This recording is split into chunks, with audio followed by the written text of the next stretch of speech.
आपको ठीक अपने सामने एक विशाल वृक्ष दिखाऊंगा जो करीब जिसको 100 साल हो गए, यानी कि 100 साल पहले इसे लगाया गया था और 100 सालों के भीतर ये इतना बड़ा विशाल वृक्ष बन पाया है। आपको सबसे पहले मैं उस पेड़ को दिखाता हूँ, फिर हम आगे बातें करेंगे। ऐसे आप मेरे जो ठीक सामने देख रहे हैं यही वो विशाल पेड़ है। ये ऐसे महुआ का पेड़ है, ये 100 साल पुराना पेड़ है। तब आप इसके सबसे पहले इस पेड़ को आप देखिए, ये कितना विशाल पेड़ है। तो इस पेड़ को विशाल पेड़ बनने से पहले 100 साल लगे हैं। ऐसे 2 और वृक्ष हैं, वो भी मैं आपको सबसे पहले दिखाता हूँ। यहाँ पे तो क्योंकि जंगल एरिया हो गया, तो इधर जंगल एरिया के माध्यम से आप ये भी जो हम चीज़ है वो समझ सकते हैं कि पहले इस पेड़ के आसपास मिट्टी ही खाली था, लेकिन सिर्फ मिट्टी था तो प्रकृति ने अपना काम कर लिया और यहाँ पे सभी जगह भी जंगल बढ़ गया, यानी कि कुछ ना कुछ उग गया है प्रकृति के द्वारा, नेचर के द्वारा, जिससे जो मिट्टी है वो धूल में उड़ के इधर उधर जाए ना। अब मैं आपको महुआ का पेड़ ये भी था और 2 पेड़ है महुआ के जो मैं आपको दिखाऊंगा। ये तीनों को 100 साल पुराने हो गए, 100 साल पहले इसे लगाया गया था। तो सब इस वृक्ष को, ये भी आप जो मेरे ठीक सामने देख रहे हैं इतना विशाल वृक्ष, जिससे पूरा यहाँ पे देखिए इधर छांव आ गया पूरा, इतना ही विशाल वृक्ष है कि 2 इसे भी करीब 100 साल दोनों वृक्ष को हो गए। सबसे पहले आप इसके जड़ों को देखिए, आप इसके जड़ को देखिए कि ये जड़ जो है वो कितना करीब मोटा है और ऊपर कितना विशाल है। देखिए आपको दिख रहा है ये जो पेड़ है इसका जड़ कितना बेहद मोटा है। और ये दूसरा मैंने ये टोटल यहाँ पे 3 पेड़ है ऐसे महुआ के पेड़, यहाँ पर आप देख रहे हैं इन सभी के जड़ कितने मजबूत है और ऊपर भी आप देखिए इनके जड़ें जो हैं वो कितने ज़्यादा मजबूत हैं, फैले हुए हैं। जब मैं इन बातों को कर रहा हूँ तो हमें ये स्पष्ट रूप से समझना होगा कि इन पेड़ों की जब मैं बातें कर रहा हूँ तो इन पेड़ों को तैयार होने में करीब कितना साल लग गया है, 100 साल लग गया है।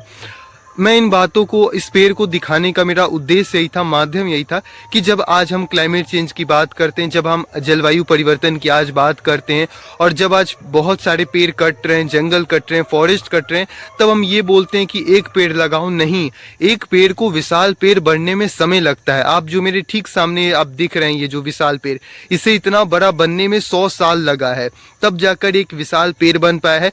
तब ये हमें उतने अमाउंट में ऑक्सीजन दे पा रहा है जिससे हम आसानी से सांस ले पाएंगे और जी पाएंगे, सरवाइव कर पाएंगे। करीब हमें एक पौधा जब हम लगाते हैं तब उस पौधे को इतना बड़ा करने समय आपको उसकी काफ़ी देखभाल करनी पड़ेगी और वो तुरंत इतना बड़ा नहीं हो जाता है। और एक विशाल पेड़, और ये तो मैंने आपको एक पेड़ दिखाया, बहुत सारे ऐसे पेड़ होते हैं जिसको बहुत समय लगता है बड़ा होने में। हम पेड़ तो तुरंत काट देते हैं, एक झलक में पेड़ कट जाता है, लेकिन उस पेड़ को बड़ा करने में बहुत समय लगता है। थोड़ा आपको मैं अलग अलग जगहों से भी और दिखाता हूँ, आप देखिएगा इस पेड़ को।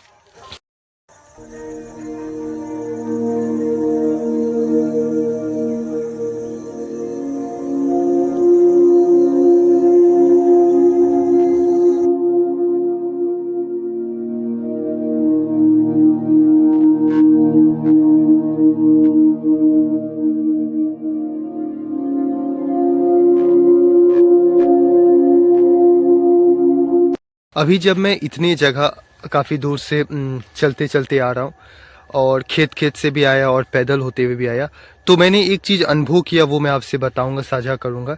मैं जब पूरे रास्ते चल रहा था तो मैंने देखा कि मैं अपने आसपास जहाँ भी देख रहा हूँ वहाँ पे खेत है। यहाँ पर एक मेरे भीतर प्रश्न उठा है, शायद आप लोग के भी भीतर उठता होगा। जब दरअसल आप गांव में जब आएंगे तो गांव में अगर आप देखिए कि आप गांव में अगर बीच रास्ते में चल रहे हैं तो दोनों साइड आपको खेत देखने को मिलेगा। ऐसे बहुत कम ही क्षेत्र होंगे, जगह होंगे जहाँ पे आपको पेड़ देखने को मिलेंगे, वरना दोनों साइड खेत देखने को मिलेगा। अगर मैं शहरों की बात करूं, यहाँ पर शहरों की भी अगर थोड़ा सा मैं बात ले लूँ तो शहरों में हमें जब हम हर जगह देखते हैं तो हमें पता चलता है कि जिधर देखो उधर बिल्डिंग ही बिल्डिंग रहता है। वहाँ पर भी हमें पेड़ पौधा देखने को बहुत कम मिलता है। आसपास देखिए, मैं पूरा पैदल होकर आ रहा हूँ, यहाँ पर जितना दूर तक है सिर्फ आपको खेत दिखाई दे रहा है। और जिस रास्ते होते हुए मैं आया हूँ वहाँ पर भी दोनों साइड मुझे खेत दिखाई देने को मिला। उतने दूर यात्रा करने के बाद और चलने के बाद अब वहाँ पर मुझे एक छोटा सा ये जगह मिला है जहाँ पर कुछ आम के वृक्ष हैं, पेड़ है, देखने को मिल रहा है। एक ये आगे है और एक इसके ठीक सामने पीछे है कुछ लगा हुआ। बाकी इसके अतिरिक्त मुझे इधर सामने कोई उतना वृक्ष देखने को नहीं मिल रहा है। तो ये भी बात बहुत सोचने की है है कि अभी तो ठीक है, मान लीजिए ये फसल है, लेकिन ये फसल की अगर बात करें तो इस फसल से मनुष्य को जीने के लिए जो ऑक्सीजन चाहिए वो नहीं मिल सकता है। और ये हमें पता ही है कि बिना ऑक्सीजन, अच्छे से ही पता है कि एक मनुष्य बिना ऑक्सीजन के जी नहीं सकता है। तो ये भी हमें सार्वत्रिक रूप से ये हमें पता चलना चाहिए कि जो पेड़ कट रहे हैं, पेड़ कट रहे हैं, पहाड़ कट रहे हैं, जो भी हमारे इकोसिस्टम खत्म हो रहे, हमें उन्हें बहुत जरूरी है कि हम उन्हें कटने से बचाएं। ये बहुत जरूरी है, क्योंकि हम अपने आसपास अगर देखें, शहरों में तो बिल्डिंग ही बिल्डिंग है, गाँव में खेती खेत है, वहां पर हमें पेड़ पहाड़ पर्वत ये सभी देखने को नहीं मिलता है। अगर मैं प्लेन क्षेत्र में भी बात करूं तो मैं प्लेन क्षेत्र में ही हूं। जैसे अभी मैं बिहार क्षेत्र में हूँ, तो ये प्लेन एरिया ही है। प्लेन एरिया होने की वजह से भी यहाँ पर मुझे, जब मैं दोनों साइड देख रहा हूँ तो सिर्फ खेत दिखाई देने को मिल रहा है, पेड़ नहीं है पेड़ बहुत कम है, और पेड़ वही हैं जो फल देते हैं, जैसे आम का पेड़ है।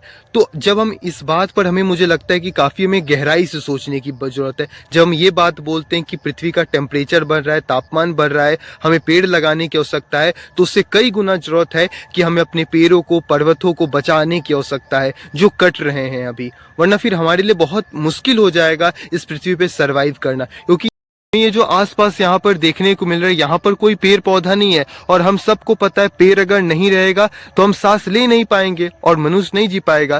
तो ये बेशक है, और मुझे लगता है कि हमें इस सभी चीजों पे चिंतन करने की आवश्यकता है।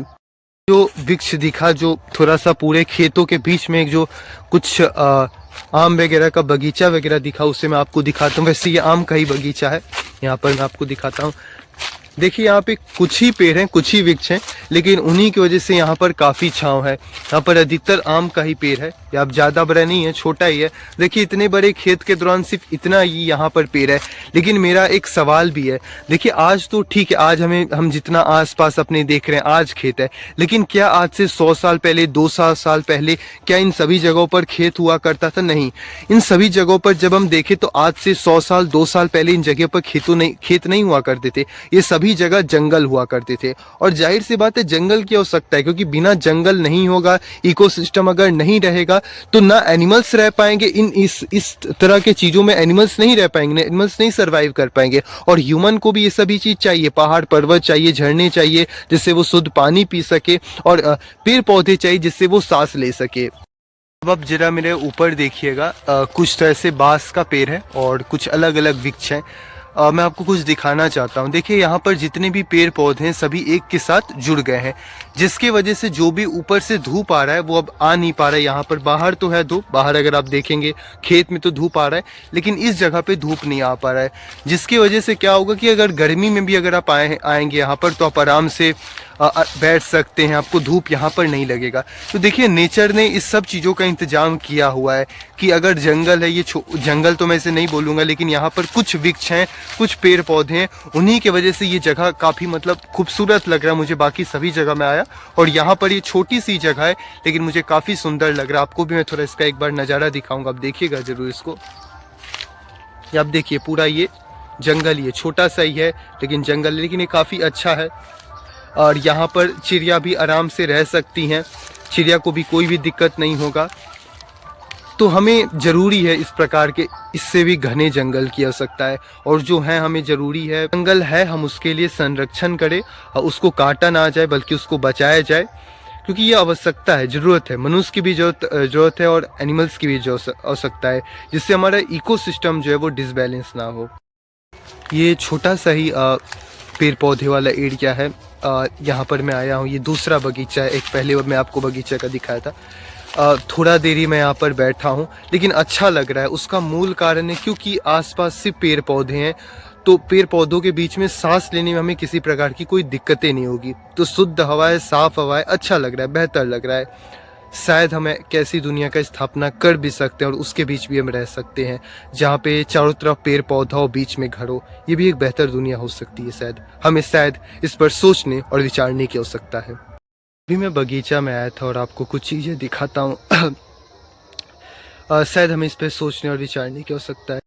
आप मेरे सामने शायद कुछ दूर से कुछ जीव जंतुओं को देख रहे होंगे, वो दूर भाग रहे हैं। देखिए हम इंसान अब ऐसे हो गए हैं कि कोई भी जीव जंतु अगर कहीं भी रह रहा है तो उन्हें भागना पड़ रहा है। इंसानों के साथ, हमने जीव जंतुओं के साथ इतना बुरा कर दिया है कि वो कहीं पर भी रहे उन्हें भागना पड़ रहा है। क्यों भागना पड़ रहा है उसका प्रूफ है कि जंगलों को काट दिया। हर जगह जहाँ जानवर सरवाइव करते हैं, जहाँ जानवर रहते हैं, वहाँ पे मैं आगे नहीं जा रहा हूँ, मैं यहीं से मुड़ रहा हूँ उसका, क्योंकि सभी जानवर जो वो मैं ही सिर्फ हूँ तभी देख के भाग रहे हैं। उसका मूल कारण हम हैं। हमने जानवरों के साथ ऐसा किया है, उनके साथ इतना बदसलूकी किया, इतना उनको साथ अत्याचार किया है। ये डाटा हमें मिल ही जाएगा कि हम जीवों के साथ प्रतिदिन और प्रति घंटे कितनी जीव हत्या होती है, कितने जीवों को मारा जाता है अलग अलग कामों के लिए, अलग अलग चीज़ों के लिए। ये भी थोड़े दूर पे ही आप ध्यानपूर्वक देखिएगा, आप समझ जाएंगे। तो उन्हें भागना पड़ रहा है। हमें इन बातों पे मुझे लगता है कि बहुत गौर पूर्वक करके सोचने की, समझने की जरूरत है कि ये जो इंसानों के बीच में और जो जानवरों के बीच में ये जो रिश्ता है, क्यों हमने जानवरों की स्थिति ऐसी कर दी है कि अगर वो किसी इंसान को देखते हैं तो डर के भागते हैं। क्यों हम किसी जानवरों की जीव हत्या, उसको मारने के लिए एकदम व्याकुल रहते हैं। हम इंसान हैं, हमारे पास सोचने की, समझने की बुद्धि शक्ति मिली है। हमारा फिर ये काम नहीं है कि हम किसी भी जीवों को मार के खाएं। हमें लगता है इस पर विचार करने की आवश्यकता है। मेरे वीडियो बनाने का मकसद यही है कि हम हर उन चीज़ों पर, हर उन मुद्दाओं पर सोचें और समझें कि क्या ये चीज़ हो रहा है तो सही हो रहा है। के माध्यम से आप सोचिएगा कि डाटा गूगल में उठाइएगा और ये देखिएगा कि कितने ऐसे जगह हैं जहाँ पर पहले जंगल हुआ करता था, जहाँ पर जीव एनिमल्स रहा करते थे और उनका हमने घर उजाड़ दिया। या कितने एनिमल्स हैं जिनका अलग अलग पशु क्रूरता किया जाता है, उन्हें मारा जाता है अलग अलग चीज़ों के लिए। मेरा सवाल है क्यों ये हिंसा? क्या हमारे पास शिक्षा नहीं है?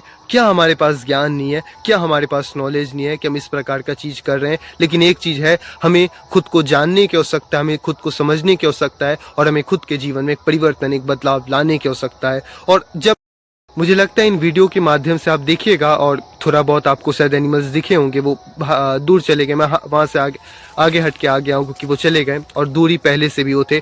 तो देखिएगा वीडियो को हल्का सा भी और समझने का प्रयास कीजिएगा। आप भी किसी एनिमल के पास जाएंगे, चाहे वो हिरन होगा, चाहे कोई भी एनिमल्स होगा, वो आपसे दूर भागते हैं। ऐसी बात नहीं है कि उनको कोई वो दिक्कत है कि वो दूर भागते हैं, हमारी वजह से वो दूर भागते हैं क्योंकि हम उनका किसी न किसी प्रकार से हम उनका शोषण करते हैं। यही कारण है कि आज कोई जीव जंतु हमारे पास नहीं आता है। हमें लगता है हमें इस पर शायद सोचने और विचारने की आवश्यकता है। के माध्यम से एक मेरा आखिरी यही चीज़ कहना होगा, कहीं अगर गाय दिखती है, कुत्ता दिखती है, बिल्ली दिखती है तो लाठी डंडा उठा के उसको मारने मत उठ जाइए। एक बार सोचिए कि आपने तो उनके जगह पर, उनके स्थानों पर खेत बना लिया जिसके माध्यम से आपका भोजन होगा। आपने उनके स्थानों को, जंगलों को काट के खुद का घर बना लिया जहाँ पर आप रह सकें। लेकिन मेरा सवाल है कि आज आपका कोई घर आपसे छीन ले तो आप कहाँ पे रहेंगे? आपके लिए कोई स्थान, कोई जगह नहीं रहेगा। लेकिन मेरा सवाल है कि उन जीव जंतुओं का जिनका घर हम प्रतिदिन और प्रति सेकंड छीनते जा रहे हैं और पहले 100 सालों से छीनते हुए आए हैं, वो कहाँ पे रहें और कहाँ पर जाए? कितने सारे एनिमल्स हैं जो एक्सटिंक्ट हो गए हैं, जो खत्म हो गए हैं। शायद मैं जब छोटा था तैसे बहुत सारे जीव जंतु या पक्षियों को देखा था, शायद आज वो